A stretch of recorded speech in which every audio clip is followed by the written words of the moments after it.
کبھی مرشد کامل کے سامنے بیٹھ کر لوگ اللہ اللہ کرتے تھے تو لگتا یہ تھا کہ یہ یہاں ہیں ہی نہیں، یہ تو کہیں اور چلے گئے ہیں، یہاں موجود ہی نہیں۔ لیکن اب وہ موج نہیں، وہ شوق نہیں، وہ درد نہیں، وہ زیب نہیں۔ اقبال تڑپ کے کہا کرتے تھے خیرت کی گتھیاں سلجھا چکا ہوں، یا رب مجھے صاحب جنوں کر دے، اللہ مہربانی فرما، وہ کیفیت دے، وہ سرور دے۔ زندگی میں اگر اطمینان چاہتے ہو تو کبھی کبھی سب کچھ بھول کے نا تو مست ہو جایا کرو رب کی یاد میں۔ کبھی کبھی چھوڑ دیں دنیا، چھوڑیں یار موبائل، کسی وقت کریں اس کو بند، چھوڑیں اس بات کا خیال کہ فلانے نے سلوٹ کیا ہے کہ نہیں کیا، چھوڑیں۔ حضرت باجزید بستامی رحمت اللہ تعالیٰ علیہ فرماتے ہیں میں نے اعتکاف کبھی اپنی مسجد میں نہیں کیا، یہ کہ سارے ہی ہاتھ چومنے والے، سارے ہی پیار کرنے والے۔ فرماتے میں جب اعتکاف کرتا تھا تو میں بستام سے دور نکل جاتا تھا جہاں کوئی مجھے جاننے والا نہ ہو۔ اٹھ بلیا چلو اتھے بسیے جتھے بس دینی سارے ینے، نہ کوئی ساڈی ذات پچھانے تے نہ کوئی سانو مننے، چل ادھر چلے۔ اٹھ بلیا چلو اتھے بسیے جتھے بس دینی سارے ہی ینے، نہ کوئی ساڈی ذات پچھانے تے نہ کوئی سانو۔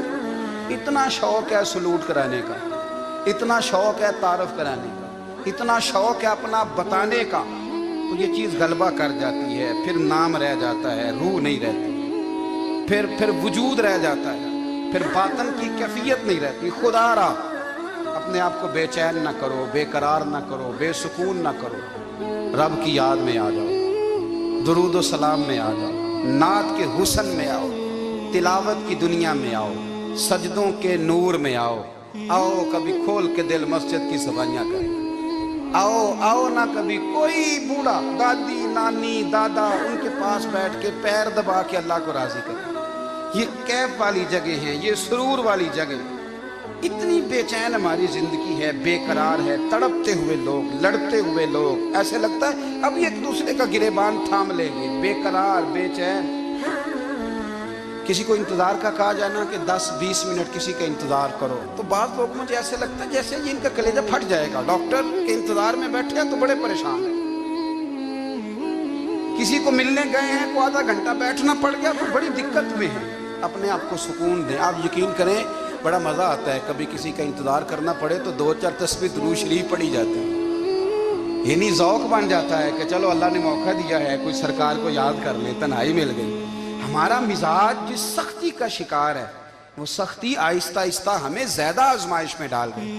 تو میرے بھائی زندگی میں اطمینان حسن ہے، اور وہ سب سے زیادہ اللہ کی یاد میں ملتا ہے، وہ سب سے زیادہ رب کریم کے ذکر میں۔ سب سے زیادہ جو چاہتا ہے نا دل ٹھنڈا رہے، زبان میٹھی رہے، وہ مدینے والے محبوب پہ درود و سلام پڑھا کرے، وہ حضور پہ درود و سلام پڑھا کرے، زبان میٹھی رہے گی۔ میرا ذاتی تجربہ ہے کہ جو آدمی اپنے اخلاق سنوارنا چاہے وہ حضور پہ درود شریف پڑھے، جو اپنے اخلاق سنوارنا چاہے، طبیعت کو ٹھنڈا رکھنا چاہے، وہ درود شریف پڑھے، اس کا دل سکون میں آئے گا۔ کچھ کام اور ہیں زندگی میں اطمینان کے لیے، ان کا ہونا بھی بڑا ضروری ہے۔ سب سے پہلے اگر آپ چاہتے ہیں نا زندگی میں سکون ہو تو حقیقتوں کا سامنا کرنا سیکھیں، آپ جو ہیں وہ رہنا سیکھیں، جو آپ نہیں ہیں وہ بننے کی کوشش نہ کریں۔ حقیقت کا سامنا کرو گے تو زندگی اطمینان میں آ جائے گی۔ ہم نے نا بہانے بنا لیے ہیں، ہیلے بنا لیے، جھوٹ کے سہارے اپنے آپ کو اونچا کر لیا۔ ایک آدمی سے کہا جاتا ہے تو رشوت نہ لے، تو کہتا ہے میں غریبوں سے نہیں لیتا۔ تو میرا سوال یہ ہے کہ امیروں کا حساب لینے کی اللہ نے تیری ڈیوٹی لگائی ہے، تیرے ذمہ لگایا ہے کہ تو امیروں کا حساب کر، تمہیں کیا ضرورت پڑی؟ ہم نا بہانہ کرتے ہیں، رشوت لینے والے کا الگ بہانہ ہے اور سفارش والے کا الگ بہانہ ہے۔ حقیقت کا سامنا کریں، حقیقت کا۔ جو میرے ذمہ داریاں ہیں وہ میں نے پوری کرنی، جو آپ کی ذمہ داریاں ہیں وہ